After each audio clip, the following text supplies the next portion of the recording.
Good morning Telangana. నిన్న సంగప్ప పత్రికల్లో వచ్చిన ముఖ్యమైన వార్తలు చూసినట్టయితే పార్లమెంట్ సమావేశాలు ముగిశాయి. అయితే కాంగ్రెస్ వర్సెస్ ఎన్డీఏ ఈ భీకర పోరులో ఏ ఇష్యూస్ కూడా చర్చకు రాలేనటువంటి పరిస్థితి. అయితే సభ ముగిసిన తర్వాత కూడా ఎన్డీఏ కాంగ్రెస్పై యుద్ధం ప్రకటించింది. కాంగ్రెస్ సభను అడ్డుకున్న తీరుని అప్రజాస్వామిక విధానాన్ని జనంలో తీసుకుపోవాలని చెప్పి మోడీ కేంద్ర మంత్రులకు వాళ్ళ ఎన్డీఏ పక్షంలో ఉన్నటువంటి ఎంపీలందరూ సూచించారు. వాళ్ళందరూ కూడా దేశవ్యాప్తంగా నిరసనలు తెలిపాలని చెప్పారు. నిన్న కూడా ఢిల్లీలో వాళ్ళ అశోక్ చౌక్ నుంచి పార్లమెంట్ దాకా ర్యాలీ నిర్వహించారు. దానికి సంబంధించిన వార్త ప్రధానంగా అన్ని పత్రికలు ఉంది. ఇక ఇతర వార్తలు చూసినట్లయితే నిన్న టీడీపీ నాయకులు కృష్ణానదిపై కర్ణాటక నిర్మిస్తున్నటువంటి బ్యారేజ్ని ఆ ప్రాంతాన్ని సందర్శించారు. ఒకవేళ ఆ బ్యారేజ్ నిర్మిస్తే తెలంగాణలో ఉన్నటువంటి 4 జిల్లాలు ఎండిపోతాయి, ఖచ్చితంగా వెంటనే తెలంగాణ రాష్ట్ర ప్రభుత్వం దీన్ని అడ్డుకోవాలి అని చెప్పి విజ్ఞప్తి చేశారు. దానికి సంబంధించిన వార్త కూడా ప్రధానంగా అన్ని పత్రికల్లో కూడా ఉంది. ఆ తర్వాత నిన్న ఈ మున్సిపల్ తర్వాత నగర పంచాయతీ పారిశుద్ధ్య కార్మికుల సంఘాల నాయకులతో కేటీఆర్ చర్చించారు. వాళ్ళ సమ్మె విరమించారని చెప్పి ఆల్రెడీ కేటీఆర్ ప్రకటించారు. దీనికి సంబంధించిన వార్త అన్ని పత్రికల్లో ప్రధానంగా ఉంది. ఈ అంశాలపై చర్చించేందుకు స్టూడియోలో బీజేపీ నుంచి ఆచార్య గారు, కాంగ్రెస్ నుంచి ఇరవతి అనిల్ గారు, టీడీపీ నుంచి రజనీ కుమార్ గారు మనతో ఉన్నారు. ఆచార్య గారు, నిన్న టీడీపీ వాళ్ళు వెళ్ళారు. అంతకుముందు మహబూబ్ నగర్ నాయకులందరూ కూడా దీని మీద ఆందోళన వ్యక్తం చేస్తున్నారు. ఒక నిజంగా కృష్ణా మీద నిర్మిస్తున్నటువంటి ఆ బ్యారేజ్ ఏది గిరిజాపూర్ దగ్గర, రాయచూరు జిల్లా గిరిజాపూర్ దగ్గర నిర్మిస్తున్న బ్యారేజ్ వల్ల నిజంగానే తెలంగాణకు నష్టం జరుగుతుందా? దాన్ని అడ్డుకోవాలంటే తెలంగాణ ప్రభుత్వం ఏం చేయాలి? బీజేపీగా రాష్ట్రంలో కేంద్ర ప్రభుత్వం ఉన్నటువంటి మీరు కేంద్రానికి ఏం చెప్తారు?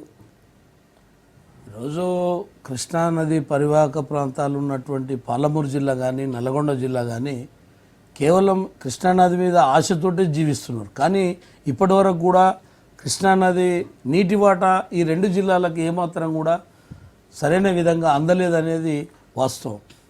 గత ప్రభుత్వాలు కానీ ఏ ప్రభుత్వాలు కానీ ఏదైతే కర్ణాటకలో ఉన్నటువంటి అక్కడ ఉన్నటువంటి రాజకీయ పార్టీలు కావచ్చు, ప్రభుత్వాలు కావచ్చు, ప్రజల సంక్షేమం కొరకు వాళ్ళు తీసుకున్నటువంటి ప్రాజెక్టులన్నీ కూడా కింది ప్రాంత ప్రజలకు ఎప్పుడు కూడా అన్యాయం జరుగుతుంది అనేటువంటి ఆలోచన వల్ల ఏ ప్రభుత్వాలు వచ్చినా, కాంగ్రెస్ రావచ్చు, మిగతా ఏ పార్టీలు వచ్చినా కూడా అటు ఆ రాష్ట్ర ప్రజల ప్రయోజనాల గురించే వాళ్ళు ఆలోచన చేస్తారు తప్ప ఈరోజు తెలంగాణ కావచ్చు, గతంలో ఉన్నటువంటి ఆంధ్రప్రదేశ్ కావచ్చు, ఇక్కడ రాజకీయాలు కలిసికట్టుగా అభివృద్ధి దిశలో పయనించినటువంటి సందర్భాలు లేవు. ఆ దిశలోనే నల్లగొండ పాలమూరు జిల్లా ప్రజలు ఇలా తీవ్రమైనటువంటి కరువు బాధతోటి విలవిలలాడుతున్నటువంటిది వాస్తవం.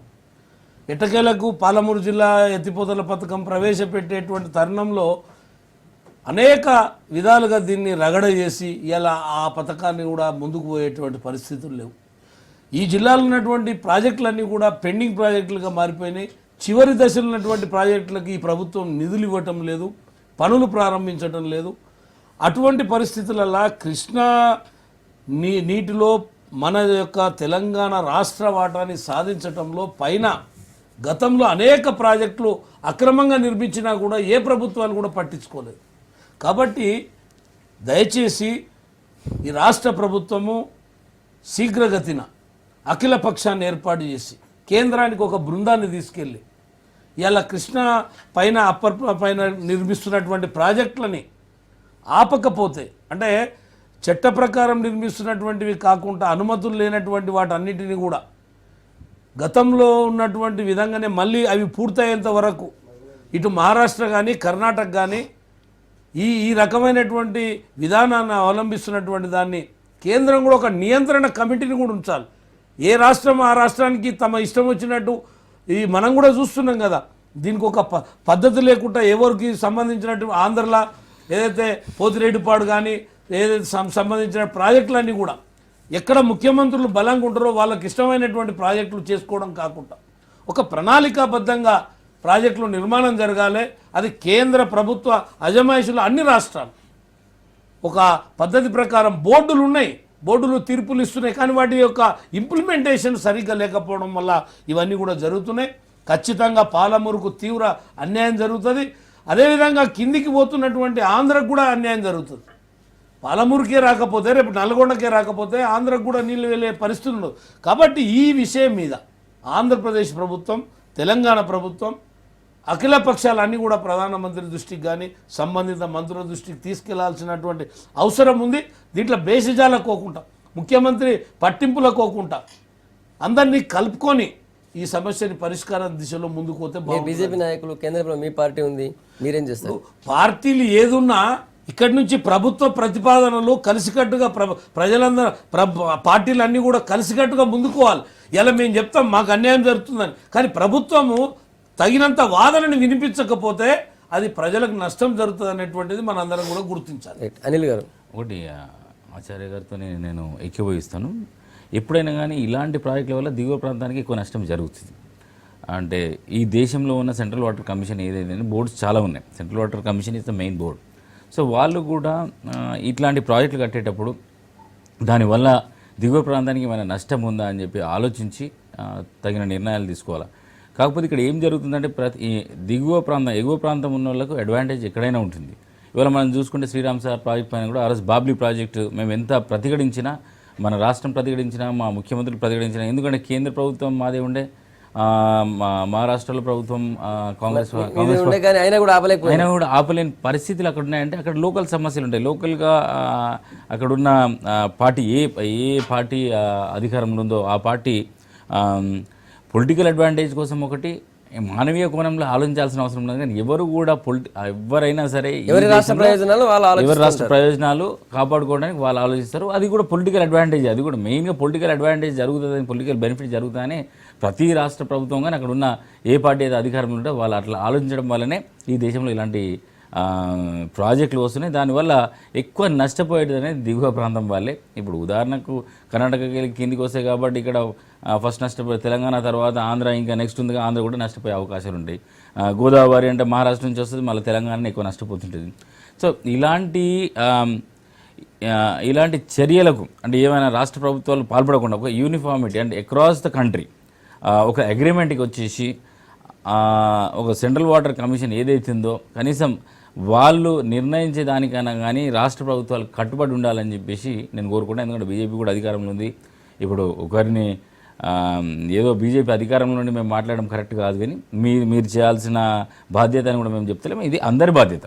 రేపు రాబోయే కాలంలో కాంగ్రెస్ ప్రభుత్వం, కాంగ్రెస్ పార్టీ కూడా అధికారంలోకి వస్తుంది. కాబట్టి ఇలాంటి నష్టాలు జరగకుండా నష్ట నివారణ చర్యలు తీసుకోవాల్సిన బాధ్యత కేంద్ర ప్రభుత్వం పైన ఉన్నది. ఇక్కడ రాష్ట్ర ప్రభుత్వం కూడా ఇవాళ మన రాష్ట్ర ప్రభుత్వం కూడా అందరినీ కలుపుకొని అఖిల పక్షాన్ని ఏర్పాటు చేసి ఒక ప్రెషర్ అన్నది కూడా తీసుకురావాలి కేంద్ర ప్రభుత్వం పైన.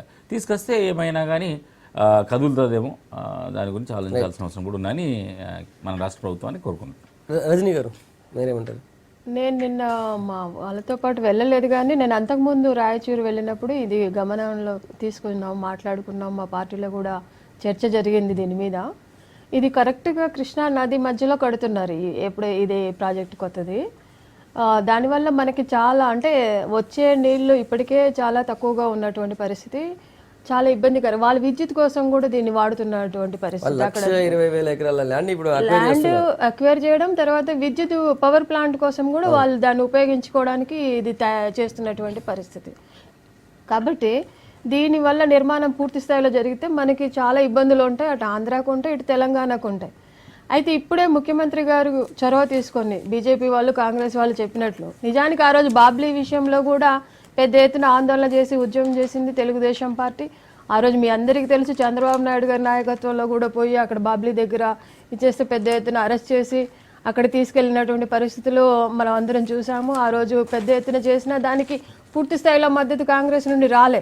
ఎందుకంటే కాంగ్రెస్కి 3 చోట్ల కాంగ్రెస్ అధికారంలో, కేంద్రంలో కాంగ్రెస్ అధికారంలో ఉంది, రాష్ట్రంలో అధికారంలో ఉంది, అటు మహారాష్ట్రలో అధికారంలో ఉంది. అయినా కూడా కన్విన్స్ చేయలేనటువంటి పరిస్థితి ఆ రోజు కాంగ్రెస్ పార్టీలో ఉంది. ఆ రకంగా చేయకపోవడంతో చాలా ఇబ్బందులు వచ్చినాయి. ఇప్పుడు మనం గోదావరి పుష్కరాలకు చూస్తే నీళ్లు వాళ్ళని అడుక్కొని వదిలించుకోవాల్సినటువంటి పరిస్థితి వచ్చింది. అంటే ఎంత దారుణంగా ఉందంటే ఇప్పుడు బాబ్లీ నిర్మాణం జరిగిన తర్వాత మనకు రావాల్సినంత వాటర్ నీళ్లు ఇప్పుడు రావట్లేదు, ముందు వచ్చినంత విధిగా వాళ్ళని అడుక్కోవాల్సిన పరిస్థితి. రేపు అదే పరిస్థితి రేపు సంగబండ దగ్గర కూడా జరిగే అవకాశాలు ఉన్నాయి. కాబట్టి దయచేసి తెలంగాణ ముఖ్యమంత్రి గారు ఎంతసేపు ఆంధ్రప్రదేశ్ ముఖ్యమంత్రితో ఏదో నీటి వ్యవహారాలు ప్రజల మనోభావాల కోసము ఆడుకోవడం కాకుండా పక్క రాష్ట్రాల్లో ఉన్నట్టు మహారాష్ట్ర నుండి కానీ ఇప్పుడు కర్ణాటకలో వాళ్ళు చేస్తున్నటువంటి దాని మీద కానీ అఖిలపక్షాన్ని అవసరమైతే పక్క రాష్ట్ర ముఖ్యమంత్రిని కూడా, ఎందుకంటే వాళ్ళకు కూడా అవసరం, వాళ్ళని కూడా తీసుకొని కేంద్ర ప్రభుత్వం మీద ఒత్తిడి తీసుకురావడానికి ప్రయత్నం చేస్తే బాగుంటుంది. ఆ రకంగా అడుగులేసి హరీష్ రావు పొద్దులేసి కాంగ్రెస్ వాళ్ళని తిట్టడం, మీరేం చేశారు 10 సంవత్సరాలు అనడం, లేదా ఆంధ్రప్రదేశ్ ముఖ్యమంత్రిని తిట్టడం, ఈ మానుకోండి. ఈ రాష్ట్రం కోసం ఏం చేస్తే బాగుంటుందో ఆలోచించి అన్ని పార్టీలను కలుపుకొని అవసరమైతే పక్క రాష్ట్ర ముఖ్యమంత్రిని కూడా మీకు కూడా ఇబ్బంది ఉంటుందా, మీరు కూడా రండి అని చెప్పేసి వాళ్ళని కూడా తీసుకుపోయి కేంద్ర ప్రభుత్వం మీద ఒత్తిడి తీసుకొస్తే ఏమైనా ఆపడానికి కొంతమేరకైనా అవకాశం ఉంటుందని నేను అనుకుంటున్నాను. అలా జితేందర్ రెడ్డి ఏదో మోడీని కలుస్తామని చెప్పారు ఢిల్లీలో, దీనికి సంబంధించి జితేందర్ రెడ్డి ఒక్కడు కలిస్తే అయ్యేది కాదండి. వాళ్ళు ఏం చేసినా, వాళ్ళు పార్లమెంట్ లో మాట్లాడినా, వాళ్ళొక్కరి పైన అయ్యేది కాదు. ఇది అందరు కలిసిపోతేనే అవుతుంది. ఇది రాష్ట్ర ప్రయోజనాలు, ఇది ఏ ఒక్కరి పార్టీ ప్రయోజనాలు కాదు. ఇది దయచేసి ఆ దిశగా అడుగులు వేయాలని మేము తెలంగాణ ప్రతి ఒక్కదాన్ని రాజకీయం చేసి మాట్లాడడం టీఆర్ఎస్ వాళ్ళకు. ఇప్పుడు ముఖ్యమంత్రి ఇన్వాల్వ్ కావాలి, ముఖ్యమంత్రి అఖిలపక్ష సమావేశం పెట్టాలి, అందరినీ కలుపుకొని పోయి కేంద్ర ప్రభుత్వాన్ని విన్నవించుకోవాలి. మరి ఈ సమస్య ఇక్కడ వస్తున్నది, మిగతా రాష్ట్రాల్లో కూడా వస్తుంది, మా రాష్ట్రంలో కూడా రేపు పొద్దున రేపు రాబోయే కాలంలో మనం కూడా ఆంధ్ర ప్రాంతానికి కూడా మన క్యాచ్మెంట్ ఏరియా మనకు ఉంటుంది. దాని వాటర్లు క్యాచ్మెంట్ ఏరియా ప్రకారం ప్రపోర్షనల్గా మన వాటాలు ఉంటాయి. దాని ప్రకారమే మనము డ్రా చేసుకోవాలని వాటర్ ఎవరైనా సరే, ఏ స్టేట్ ఇవాళ తెలంగాణ అనుసంధానం అంటున్నారండి. కేంద్ర ప్రభుత్వంలో కూడా అంటే నెక్స్ట్ ఇయర్ నుండి 50,000 కోట్లతో ప్రతి సంవత్సరం 50,000 కోట్లతో నదుల అనుసంధానాన్ని కూడా చేస్తామని మోడీ గారు కూడా ప్రకటించారు. అది పెద్ద ఉద్యమం, అదొక రకమైనటువంటి అంటే అందరికీ ఉపయోగపడేటువంటి నదుల అనుసంధానం అనేది మనం ఇక్కడ చూసాం. ఆంధ్రప్రదేశ్లో కూడా పట్టిసీమ అని నదుల అనుసంధానం ద్వారా రాయలసీమకి కృష్ణా వాటర్ని అక్కడికి తరలిస్తారని చెప్పేసి, అంటే ఇంటర్లింక్ ఇలాంటి ఇంత పెద్ద ఎత్తున అదే అంటున్నా, ఇంత పెద్ద ఎత్తున నదుల అనుసంధానం చేయడం వల్ల అన్ని ప్రాంతాలకి మంచినీళ్ళు వస్తాయి అనుకున్నప్పుడు, అంటే సాగునీళ్ళు కానీ తాగునీళ్ళు కానీ వస్తాయి అనుకున్నప్పుడు ఆ దిశ ఈ ప్రాజెక్ట్ వస్తే ముందు తెలంగాణలోని మహబూబ్ నగర్, నల్గొండ, ఖమ్మం జిల్లాల హైదరాబాద్ కూడా తాగునీళ్ళు. టిఆర్ఎస్ వాళ్ళు ఇక్కడ లేరనేటువంటి అంశం కాదు, కానీ ముఖ్యమంత్రి గారు చొరవ తీసుకోవాల్సినటువంటి బాధ్యత ఉంది. ఇలా నిమ్మకు నీరెత్తినట్టు ఏదో వాళ్ళ పార్లమెంట్ కమిటీ పోయి ఇచ్చింది కదా, బీజేపీ వాళ్ళు పట్టించుకోలేదు, లేకపోతే ఏ పార్టీ కూడా రాలేదనేది కాదు. గత అనేక సంవత్సరాలు మనకు ఉదాహరణలు ఉన్నాయి. కొద్దిగా మన లోపల ఉన్నటువంటి నిర్లక్ష్యాల కారణంగా అనేక మనకు ఇబ్బందులు ఏర్పడినటువంటి సంఘటనలు మన కళ్ళ ముందున్నాయి. కాబట్టి త్వరితగతిన ముఖ్యమంత్రి గారు దీన్ని ముందుకు తీసుకుపోవాల్సినటువంటి అవసరం ఉంది. సంబంధిత ప్రాజెక్టును ఆపాల్సినటువంటి అవసరం, కోర్టులకు వెళ్ళాలా లేకపోతే ప్రభుత్వంతో ఆపాలా, ఏ రకమైనటువంటి విధంగా ముందుకు వెళ్ళాలనేది ముఖ్యమంత్రి గారు అఖిలపక్షాన్ని ఏర్పాటు చేయాలని మేము. Welcome back. కృష్ణానదిపై కర్ణాటక కడుతున్న ప్రాజెక్టు గురించి మాట్లాడుతున్నాం. మనము నిన్న ఆ ప్రాంతాన్ని సందర్శించి వచ్చినటువంటి టీడీపీ నేత ఎర్రబెల్లి దయాకర్ మనతో ఫోన్ లైన్లో ఉన్నారు. ఫోన్ కట్ అయింది, మళ్ళీ తీసుకుందాం. టీఆర్ఎస్ నుంచి ఎమ్మెల్సీ రాములు నాయక్ గారు చర్చలు వచ్చారు. రాములు నాయక్ గారు కర్ణాటకలో కృష్ణానదిపై బ్యారేజ్ కడుతున్నారు. ఒకవేళ అది పూర్తయితే తెలంగాణలో ఉన్నటువంటి 4 జిల్లాలకు హైదరాబాద్కు నీళ్ళు అందినటువంటి పరిస్థితి వస్తుంది. సో టీఆర్ఎస్ ప్రభుత్వం ఏం చేయబోతుందని ఎట్లా అడ్డుకుంటారు, ఏం చేస్తారు? ఇప్పుడు కర్ణాటకలో కృష్ణానదిపై బ్యారేజ్ ఇది ఆయకట్టు కడుతున్నారని, అంతకుముందు బాబ్లీ ఎక్కడైతే మహారాష్ట్రలో ఈ విధంగా అక్కడున్న ఏ గవర్నమెంట్ అయినా వారి రాష్ట్రానికి అనుకూలంగా ఉండే విధంగా అక్కడ వాటర్ ఇదవుతుందనే దాంతో ఉన్నారు. కానీ ఇది ఇప్పటి నుంచి జరుగుతున్న తత్వం కాదు. ఇది గతంలో అనేక ప్రభుత్వాలు ఉన్నప్పుడు గిట్ట అటు కర్ణాటక ఇటు మహారాష్ట్ర గవర్నమెంట్లు మనకు చాలా ఇబ్బందులు పెట్టినాయి. కానీ నిన్న నేను గిట్ట ఇవాళ పేపర్లో వస్తూ చూసిన కృష్ణానదిలో తెలుగుదేశం వారు కర్ణాటకలో ఏదైతే కడుతున్నారో దానికి వెళ్ళడం జరిగింది.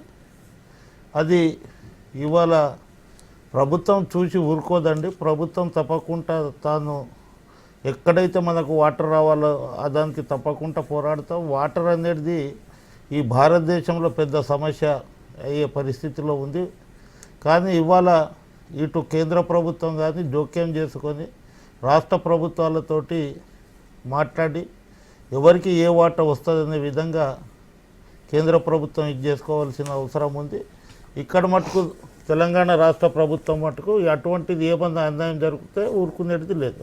రైట్, మన నీళ్ళ కోసం పోరాడడం, కానీ మనం ఆంధ్రప్రదేశ్ తెలంగాణ కాదు పైన ఉన్న వాళ్ళు ఆపేయడం పరిస్థితి. ఎర్రబెల్లి దయాకర్ ఫోన్ లైన్లోకి వచ్చారు. దయాకర్ రావు గారు, గుడ్ మార్నింగ్. నిన్న మీరు ఆ ప్లేస్కి వెళ్ళొచ్చారు, బ్యారేజ్ కడుతున్న ప్లేస్కి. ఆ నిర్మాణ ఎక్కడ దాకా వచ్చింది, వాళ్ళు అది ఏ స్థాయిలో ఉంది ప్రాజెక్ట్? నిజానికి ఒకవేళ ఆ ప్రాజెక్టు నిర్మిస్తే తెలంగాణకు జరిగే నష్టం ఏ స్థాయిలో ఉంటుంది? ఒక్క ప్రాజెక్టు కాదండి, దాదాపు ఇప్పటికే 10-12 ప్రాజెక్టు మొదలు పెట్టారు. మేము ఒక ప్రాజెక్టు నిన్ననే వాళ్ళు పునాదులు తీస్తున్నారు. ఆ ప్రాజెక్టు కూడా మన పక్కనే మన స్టేట్ కానుకొనే ఉంటది. చుక్క నిధి కూడా రాదు. వాళ్ళు 2 TMC అంటున్నారు కానీ నాకు తెలిసిన కాడికి లిఫ్టులు పెట్టి 5-6 TMCలు కొట్టే అవకాశం ఉన్నది. రేపు కృష్ణా నది మీద మనకు వాటర్ వచ్చే అవకాశం లేదు. ఎట్లయితే మహారాష్ట్ర బాబ్లీ 14 ప్రాజెక్టులు కట్టి మనకు ఇప్పుడు నీళ్లు వచ్చే పరిస్థితి లేకుంటున్నదో ఇంకా అంతకంటే ఘోరం. ఆల్మట్టి డ్యామ్ కూడా పెంచుతున్నారు. ఎత్తు పెంచుతున్నారు. 1,25,000 ఎకరాలు ఇప్పటికే తీసుకున్నారట రైతుల దగ్గర నుంచి. 20 గ్రామాలు ఖాళీ చేస్తున్నారట. ఆ రోజు చంద్రబాబు గారు చేపట్టి ఆల్మట్టి డ్యాము ఎత్తు పెంచడం ఆపిండ్రు. ఈ రోజు ఎత్తు పెంచుతున్నారు. 1,500 కోట్లు రిలీజ్ చేశారు. ఘోరంగా ఉంటది పరిస్థితి. ఇక చుక్క వచ్చే నీరు వచ్చే పరిస్థితి లేదు. నేను ఈ స్టేట్ గవర్నమెంట్ వాని మీద వీని మీద ఏడ్చే బదులు కంటే కేంద్రం మీద ఒత్తిడి తీసుకొచ్చి ఆ కర్ణాటక అక్రమ ప్రాజెక్టులన్నీ ఆపే ప్రయత్నం చేయాలనేది రిక్వెస్ట్ చేస్తున్నాం. దయాకర్రావు గారు, టీడీపీ కేంద్రంలో మిత్రపక్షంగా ఉంది, మీ మంత్రులు కూడా ఉన్నారు పక్క వేరే ఆంధ్రప్రదేశ్ కావచ్చు. స్టేట్ గవర్నమెంట్ నుంచి స్టేట్ గవర్నమెంట్ మొన్న మీ కరువు కోసం పోయినసారి స్టేట్ గవర్నమెంట్ నుంచి ఒక లెటర్ కూడా లేదు. తెలంగాణ జిల్లాలో కరువు ప్రకటించమని అన్ని జిల్లాల నుంచి అన్ని స్టేట్ నుంచి వచ్చింది. తెలంగాణ జిల్లా నుంచి ఒక లెటర్ కూడా పంపారు. వీళ్ళు రికమెండేషన్ లేదు. వీళ్ళు ఒత్తిడి చేస్తే మేము పోయి ఒత్తిడి చేస్తాం. వీళ్ళు పట్టించుకోకుండా ఊరికే రాజకీయాలు చేసుకుంటూ పబ్బం గడుపుకునే ప్రయత్నం చేస్తుంది. ఇప్పుడు మహారాష్ట్ర చేయబట్టి 5-6 జిల్లాలు అక్కడ పోయినాయి. రేపు నల్గొండ, ఖమ్మం, మహబూబ్నగర్, హైదరాబాద్ తాగే నీరు దొరికే పరిస్థితి లేదు. మరి ఇన్ని రోజులు బట్టి ఏం చేస్తున్నది? ఒక లెటర్ ఒక రికమెండేషన్ ఊరికే ఢిల్లీకి పోతున్నారు. మరి ఢిల్లీ పోయి ఆల్మట్టి డ్యామ్ గురించి ఎత్తు వేస్తున్నారు. ఇప్పుడు కాదు, ఇప్పుడు నెల 2 నెలలు అయితే అవుతాను. ఎత్తేసిన వాళ్ళకి లేవా? వాళ్ళకు రిపోర్ట్స్ లేవా? ఆల్రెడీ పేపర్లు హిందీ పేపర్ రాసింది, ఈనాడు పేపర్ రాసినాయి, 2-3 పేపర్లు కూడా రాసినాయి. నేను ఒకటేంటంటే వాళ్ళకు ఉన్నది రిపోర్టు. ఎందుకు అశ్రద్ధ చేస్తారో తెలుస్తలేదు. దాని ఎంబడి పడంటే దానికి మేము పూర్తిగా సపోర్ట్ ఉంటాం. మేము కూడా ఢిల్లీ పోయి ప్రధానమంత్రి గారిని కలవాలనే అందరం కలిసి పోరాటం చేస్తేనే సాధించగలుగుతాం. రైట్, థ్యాంక్ యూ దయాకర్రావు గారు. Thank you. రాములనాయక్ గారు, దయాకర్రావు గారు చెప్పినట్టు అందరిని కలుపుకొని పోవడం ఒకటి, మీరు కేంద్రంపై ఒత్తిడి తేవడం ప్రయత్నం మీరేం చేస్తలేరు అనేది దయాకర్రావు గారు ఆరోపణ. నిజానికి అలాంటి పరిస్థితులు దయాకర్రావు గారు చెప్పింది ఇప్పుడు మా ప్రభుత్వం వచ్చిన తర్వాతనే ప్రాజెక్టుల మీద అక్కడ అక్రమంగా కడుతురనే విధం కాదు. ఇవాళ కేంద్ర ప్రభుత్వంపై ఒత్తిడి తీసుకొని వచ్చే ప్రభుత్వం. రెండవది, అప్పుడు పోరాటంలో నీళ్లు నిధుల మీద ఇదే జరిగిన పోరాటం ఇది. ఎక్కడ ఒక్క చుక్క నీరు కనుక మనకు అన్యాయం జరిగితే తప్పకుండా ఇది చేస్తాం. రెండవది, ఇవాళ అక్కడ కేంద్రంలో భారతీయ జనతా పార్టీ ఉంది. పెద్దన్న పాత్ర పోషించే వారు ఉన్నారు అక్కడ రాష్ట్రంలో ఎక్కడన్నా కర్ణాటక వారు ఏదైతే చేస్తారో ఇప్పుడు మేము పట్టించుకుంటలేమనేది కరెక్ట్ వాదన కాదు. ఏ ప్రభుత్వం అన్నా రాష్ట్రంలో ఉంటే ఆ ప్రభుత్వం పట్టించుకుంటుంది. వారి ఏదైతే వాటర్స్ గురించి డిస్కస్ అయినప్పుడు కానివ్వండి, ఇంకో విధంగా కానివ్వండి, వాటర్ని ఏ విధంగా తీసుకురావాలనేది. పోయినసారి కాంగ్రెస్ పార్టీ ఉన్నప్పుడు బాబ్లీ పైన అక్కడ మహారాష్ట్ర గవర్నమెంట్ మీద ప్రతిపక్షంలో ఉన్న తెలుగుదేశం పార్టీ గిట్ట పోరాటం చేసింది. కాదనేది కాదు. కానీ ఇవాళ మేం చేస్తే ఏం లాభం జరుగుతుందనే ఉద్దేశంతో కొన్ని పార్టీలు ఉన్నాయి. కానీ రాష్ట్ర సమస్య వచ్చినప్పుడు అన్ని పార్టీలు ఒకటై పనిచేస్తే అది రాష్ట్రానికి ముఖ్యమంత్రి బాధ్యత కాదా అండి? అదే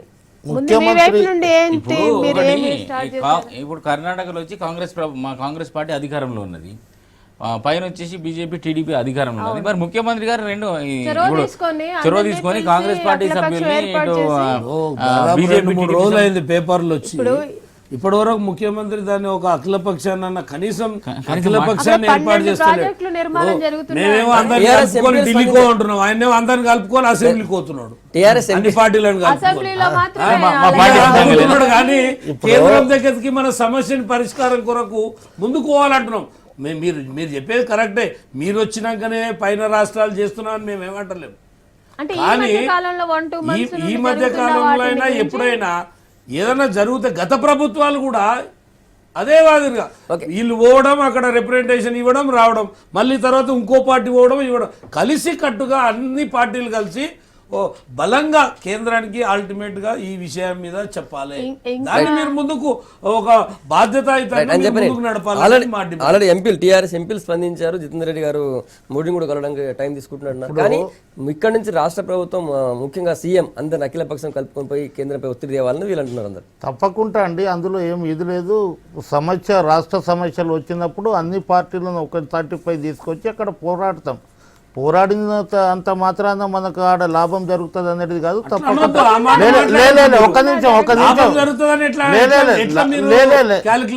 ఇప్పుడు లాభం జరుగుతుందనే ఉద్దేశంతో కేంద్ర ప్రభుత్వం దృష్టికి తీసుకువెళ్ళడం జరుగుతుంది. తర్వాత కేంద్రం గిట్ట స్పందించకపోతే ఇక్కడ ప్రజా పోరాటాలు ఉంటాయి. అట్లా ఏముండదు. ఈ విధంగా ఇవాళ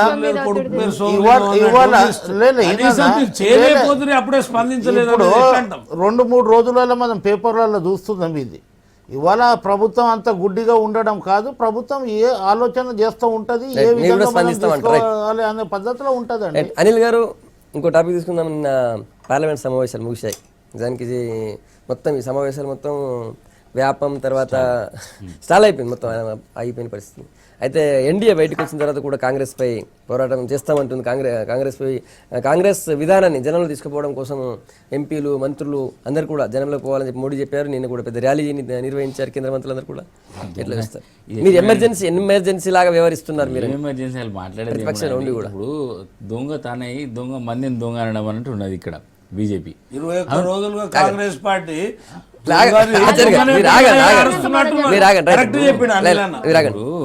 మీరు దొంగ దొంగ దొంగ ఆయన కోట్లు సంపాదించి పారిపోయిండు. ఒక్క నిమిషం చెప్పండి అనిల్ గారు, మీరు చెప్పండి. పరిస్థితి ఏంటిదంటే శివరాజ్ సింగ్ చౌహాన్ ఉన్నాడండి. అక్కడ ఏం జరిగింది, మధ్యప్రదేశ్లో ఏం జరిగిందో ఈ దేశం మొత్తం తెలుసు. వ్యాపం స్కామ్లో ఎంతమందిని హత్య చేసిండ్రు, దాంట్లో ఎంత పెద్ద స్కాము, దాని ఎంత సీరియస్నెస్ ఎంత ఉందో ఈ దేశానికి అంతా తెలుసు. వసుంధర రాజే సింధియా ఎలా ఇన్వాల్వ్ అయిందో లలిత్ మోడీతో కూడా ఈ దేశ ప్రజలందరికీ తెలిసింది. సుష్మా స్వరాజ్ గారు ఎలా ఇన్వాల్వ్ అయ్యారు లలిత్ మోడీతో ఈ దేశ ప్రజలందరికీ తెలుసు. మరి ఈ దేశం అంటే ఈ దేశాన్ని తాకట్టు పెట్టేటప్పుడు అంటే ఒక రెస్పాన్సిబుల్ పొజిషన్లో ఉండి మీరు చేసిన ఏదైతే మీరు ఏవైతే చేశారో, ఇప్పుడు లలిత్ మోడీకి సహకరించారో అది ఈ దేశానికి ఏమైనా ప్రయోజకరమా? అండ్ ఆ పొజిషన్లో ఉండి మీరు అలా చేయడం తప్ప ఒప్ప?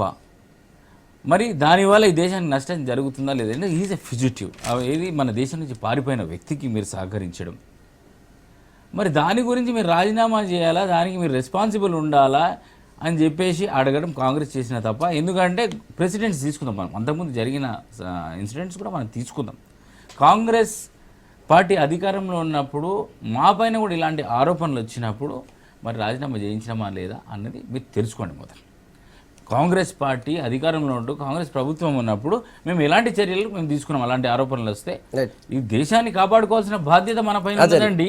మీరు ఇవాళ మాట్లాడడం దొంగ, ఇప్పుడు మీరు దొంగ అయి మమ్మల్ని దొంగ అనడం, నిర్దోషిగా నిలబెట్టడం ఎంతవరకు సమంజసం అని అడుగుతున్నా. మీరు దానికి మోడీ గారు సమాధానం చెప్పాల్సిన అవసరం లేదా? Prime minister of this country మాట్లాడిండా అండి? ఎన్నిసార్లు అడిగాం మేము? ఎందుకు మనం ఎందుకు మాట్లాడలేదు? ఇప్పుడు కేంద్ర మంత్రులు బయటకు వచ్చి ర్యాలీ నిర్వహిస్తున్నారు, నిరసన చెప్తున్నారు. ఒక విషయం అండి, వాస్తవంగా నేను అనాల్సిన మాట దొంగ దొంగ దొంగ అని అడిచినట్టుందని. గత 1 సంవత్సరం అయింది భారతీయ జనతా పార్టీ వచ్చి. లలిత్ మోడీ వ్యవహారం ఎన్ని స్కామ్లు వచ్చినాయి ఒకటి. ఈ సందర్భంగా నేను V6 ద్వారా ఇలా దేశ ప్రజలందరినీ కూడా నేను ఒకటే కోరుతున్నా, ఇది బీజేపీ వచ్చిన తర్వాత జరిగిన స్కామా? బీజేపీ వచ్చిన తర్వాతనే లలిత్ మోడీని రహస్యంగా పంపించినరా, లేకపోతే గతంలో కత్రోచిని రహస్యంగా పంపించిన కాంగ్రెస్ పార్టీ? చెప్తున్నా, నేను అదే చెప్తున్నా. కత్రోచిని ఈ దేశం నుంచి పంపించినప్పుడు ఇలా ఎవరి ప్రమేయం ఉన్నది? అదే విధంగా 21 రోజులుగా పార్లమెంటును స్తంభింపజేసినరు. ఈ స్కామ్ ఎప్పుడు జరిగింది? దీని మీద ఎవరి లబ్ధితోటి లలిత్ మోడీ అనేక కోట్ల రూపాయలు సంపాదించిండు? ఇలా ఈ విషయాన్ని కూడా అన్ని కోట్లు ఉన్నాయి, రకరకాల వ్యవహారాలు ఉన్నాయి. మేము కూడా తప్పనిసరి మోడీని దేశానికి తీసుకొస్తాం, తప్పక అన్ని కేంద్ర ప్రభుత్వం ప్రకటించలేదు. చెప్పేది మేము ఒకటే మీకు అడిగేది, ఏదన్నా ఒక దాని గురించి మాట్లాడు. 11 కోట్లు ఒక విషయం అండి, రుజువైంది. ఇలా 11,000 కోట్లు తిన్నారు మీరు కాంగ్రెస్ ప్రధానమంత్రి రాజీవ్ గాంధీ మీద బోఫోర్స్ కుంభకోణం వచ్చినప్పుడు ఆయన రాజీనామా చేసిందా? మన్మోహన్ సింగ్ ప్రధానమంత్రి ఉన్నప్పుడు ఒక్క కుంభకోణం జరిగింది, సాక్షాత్తు ఆయననే మంత్రిగా ఉన్నాడు, రాజీనామా చేసిండా? ఇలా మేము ఇదే రకంగా మీరు బిల్లులు పెడితే, మీరు అనేక బిల్లులు పెడితే మేము మద్దతు ఇచ్చినాం,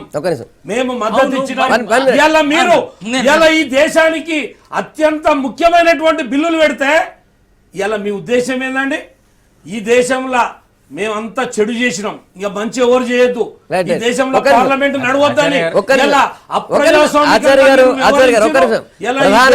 నష్టం కలిగించారు. ఒకటి 10 సంవత్సరాలు కాదు, 40 ఏళ్ళ నుండి దేశానికి నష్టం చేసిరు. ఇలా బీజేపీ ప్రభుత్వం మంచి నిర్ణయాలు తీసుకుంటుంది. బంగ్లాదేశ్ సమస్య, అదే విధంగా నాగాలాండ్ సమస్య, ప్రపంచ దేశాలన్నీ కూడా దేశాలన్నీ కూడా ఎందుకండి బాధ? ఇక్కడ తప్పించుకోవడానికి ఒక పార్టీ తప్పించుకోవడానికి ప్రయత్నం చేస్తున్నది. ఇక్కడ మేము అడిగిన దేశ ప్రజలందరికీ తెలుసు, లలిత్ మోడీ ఎవరున్నప్పుడు, ఏ ప్రభుత్వం ఉన్నప్పుడు కోటాను కోట్లు మింగింది, ఎవరు సహకరించారు, అతను పోవటానికి ఎవరు సహకరించారు అందరికీ తెలుసు. మోడీ గారు సంతకం చేయాల్సి సుష్మా స్వరాజ్ చెప్పారు కదా, అంతే. అంటే దేశం నుంచి పారిపోయిన వ్యక్తికి మీరు ఎట్లా సపోర్ట్ చేస్తారని ఆయన ఇలా అతని భార్య ఒక స్త్రీ కాబట్టి, ఒక స్త్రీ ఒక మానవీయ కోణంతో చేసింది తప్ప మీరు ఈ దేశాన్ని మొత్తం అనేక కుంభకోణాలు చేసి సర్వనాశనం చేసి మాట్లాడే హక్కే లేదు. కాంగ్రెస్ పార్టీకి అవినీతి గురించి మాట్లాడే హక్కే లేదు. ప్రధానమంత్రి మోడీ అయిన తర్వాత ఏ క్యాబినెట్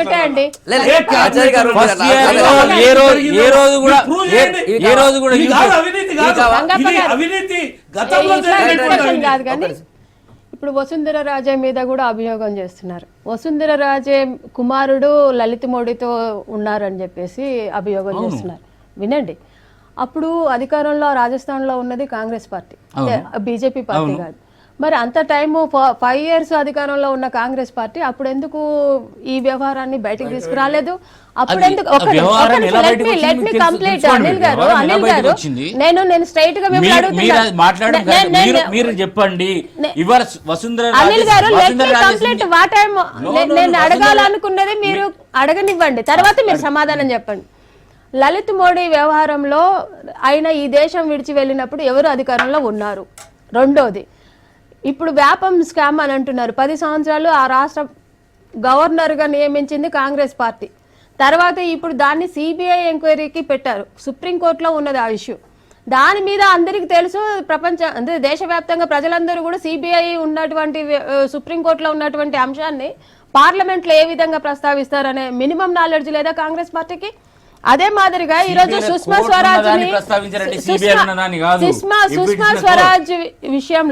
స్వరాజ్ విషయంలో ఇంత పెద్ద ఎత్తున ఈరోజు సోనియా గాంధీ ఎందుకు తీసుకుంటున్నారంటే, అనిల్ గారు మీరు వినట్లేరు, మీరు దేశం గురించి మీరు మాట్లాడాలి, దేశ ప్రయోజనాల గురించి తుంగలో తొక్కారు, కాంగ్రెస్ పార్టీ తుంగలో తొక్కారు కాబట్టి ఇప్పుడు బాధపడేది. ఇప్పుడు ఇవన్నీ జరిగింది రాజీనామా చేయించారు.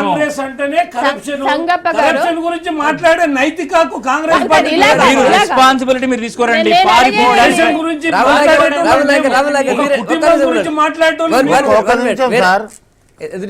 ఇప్పుడు కాంగ్రెస్ పార్టీ, భారతీయ జనతా పార్టీ రెండు 20 రోజులు భారతదేశ ప్రజలు చూస్తూ ఉన్నారు ఏం జరుగుతుంది పార్లమెంట్లో. నరేందర్ మోడీ మన లలిత్ మోడీ పోయి నరేంద్ర మోదీ అయినట్లు అయిపోయింది. రెండవది, నిన్న భారతదేశ ప్రజలు సిగ్గుతోటి తల ఉంచుకోవాలి. ఎందుకంటే అధికారంలో ఇచ్చిన పార్టీ రాష్ట్రపతికి ఫిర్యాదు చేస్తుంది నడుచుకుంటూ వెళ్ళి. అదేవిధంగా కాంగ్రెస్ పార్టీ ఒక జాగాలో ధర్నా చేస్తూ ఉంటుంది. ఈ 20 రోజులు ప్రజాధనాన్ని ఏ విధంగా దుర్వినియోగం చేసింది, పార్లమెంట్ సమావేశాలు ఏ విధంగా జరిగాయి. ఇప్పుడు నా మీద ఆరోపణలు వచ్చినాయి అనుకోండి, నిజాయితీ గల పార్టీ, మచ్చలేని పార్టీ భారతీయ జనతా పార్టీ ఎన్నికల ముందు ఏం చెప్పిరండి, అది లలిత్ ఇవాళ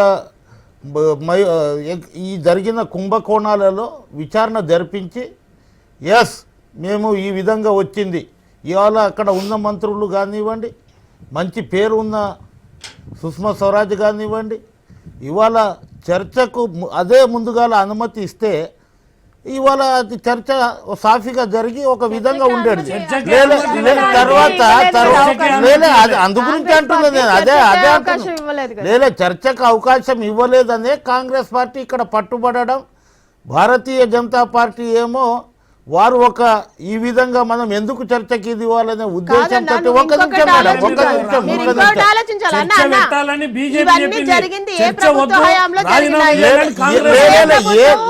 ఏ ప్రభుత్వంలో జరిగినా అవినీతి అండి. అవినీతి ఏ ప్రభుత్వంలో కాంగ్రెస్ ప్రభుత్వంలో జరిగింది, కాంగ్రెస్ ప్రభుత్వంలో అది బయటికి రాలే, ఇప్పుడు బయటికి వచ్చింది. మన పాత్ర ఏంది, ఇవాళ మీ పాత్ర ఇవాళ మీరు అక్కడ మిత్రపక్షంగా ఉన్నారు తెలుగుదేశం పార్టీ, ఇవాళ భారతీయ జనతా పార్టీకి మీరు శత్రుపక్షంగా చేసుకునే పరిస్థితి లేదు. ఇవాళ ఎక్కడైతే మిత్రపక్షంగా ఉందో అది లేలే ఎక్కడైతే ఇది జరిగిందో అక్కడ లేదమ్మా. లేలే ఎక్కడైతే మీరు ఇవాళ కాంగ్రెస్ ఒక దేశ ప్రధాని మంత్రి 20 తేదీ నుంచి ప్రజలలో వెళ్తాం, కాంగ్రెస్ని కడిగేయండి. ఒక దేశ ప్రధాని ఒక పార్టీ గురించి మాట్లాడే ఇది ఇంత పెద్ద మనిషి కాంగ్రెస్ని కడిగేయండి, కాంగ్రెస్ ప్రభుత్వం పరిపాలన వాళ్ళ కుటుంబ పరిపాలన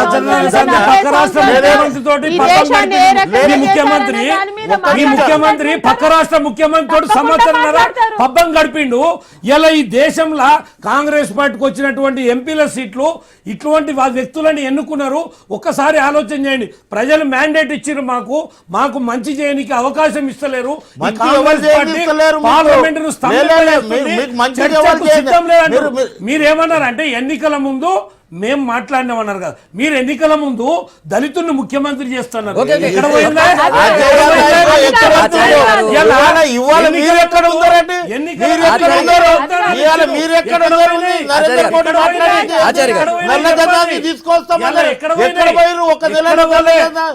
చట్టాలు తీసుకొస్తున్నాం, దొంగలందరినీ కూడా పట్టుకొస్తాం. దాంట్లో మీ పేరు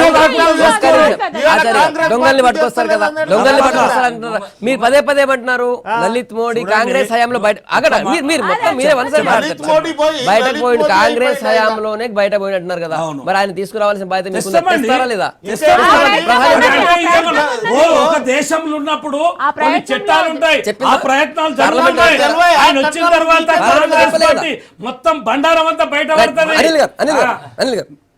మీరు నిజంగా కూడా మీ నాయకుడు అన్నట్టుగా ఎలక్షన్ల ముందు వాళ్ళ అన్నయ్య చెప్పు అర్థమైంది. పెడదాము ఆచార్య గారు, మీకు మైక్ ఉంది, మైక్ చాలా సౌండ్ తక్కువ మాట్లాడండి, డామినేట్ చేయకండి మీరు ఇక్కడ. ఆచార్య గారిని ఆయన మాట్లాడే తీరు చూస్తే నాకు నవ్వొస్తున్నది. ఎలక్షన్ల ముందు మస్తు మాట్లాడతాం, ఆ తర్వాత మాకు ఇచ్చిన 5 సంవత్సరాలలో ఎన్నికల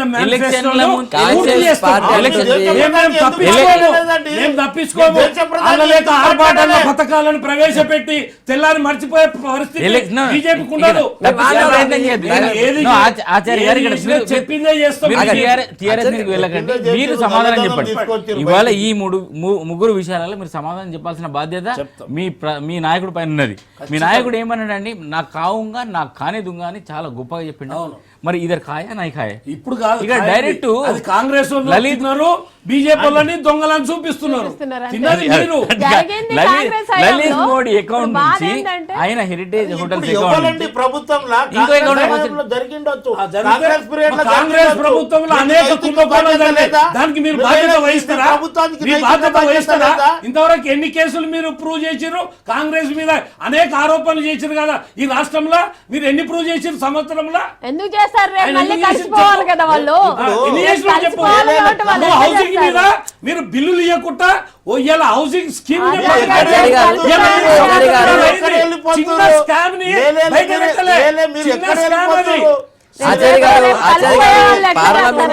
పార్లమెంట్ లో ఎన్డీఏ చేసింది, ఇక్కడ కూడా మీరు అది చేస్తున్నారు. ఇలా ప్రజలు తీర్పిచ్చింది కాబట్టి ప్రజలకు ఈ విషయం తెలియాలి. 21 రోజులు పార్లమెంట్ ను స్తంభింపజేసారు. గతంలో మేము కూడా 1 రోజు 2 రోజులు 3 రోజులు కొన్ని అనేక విషయాల మీద ప్రజలకు అవగాహన వచ్చేంత వరకు పోరాటం చేసినాం. ఏ ఆరోపణలు మీరు ఆరోపిస్తున్నప్పుడు ఈ దేశ ఆచార్య గారు మీరు ఒక్క నిమిషం, మీరు కాంగ్రెస్ పార్టీ పదే ప్రశ్నిస్తుంది. సరే ఒకవేళ వాళ్ళ హయాంలో పోయినరు, వాళ్ళు ఏదో చేసిరు, వాళ్ళు సాయం చేసిరు అంటున్నారు కదా, మరి ప్రధానమంత్రి నరేంద్ర మోడీ వచ్చి నేను లలిత్ మోడీని పట్టుకొస్తామని ఎందుకు చెప్పలేదని కాంగ్రెస్ అంటుంది. దానికి మీరు ఎందుకు మోడీ ఎందుకు మాట్లాడలేదు? ప్రధాని మాట్లాడరా మేము పట్టుకొస్తాం ఆయన జైల్లో పెడతాం అనేది కాదు. ప్రభుత్వము ఏదైతే చట్టం తన పని చేస్తుంది. ఆ మాట చెప్పాలి కదా. అరే ప్రధానమంత్రి చెప్పాలి కదా, ప్రధానమంత్రి ప్రతి విషయం ముఖ్యమంత్రి మీరు అందరూ మాట్లాడతలేరా? మాట్లాడతలేరా? ఒక క్యాబినెట్ మినిస్టర్ మాట్లాడితే అది ప్రధానమంత్రి మాట్లాడినట్టే. ఒక క్యాబినెట్ మినిస్టర్ ఏదైనా అంశం మాట్లాడితే అది ప్రధానమంత్రి మాట్లాడినట్టే. ఈ దేశంలో అనేక సమస్యలు ఉన్నాయి. ప్రపంచంలో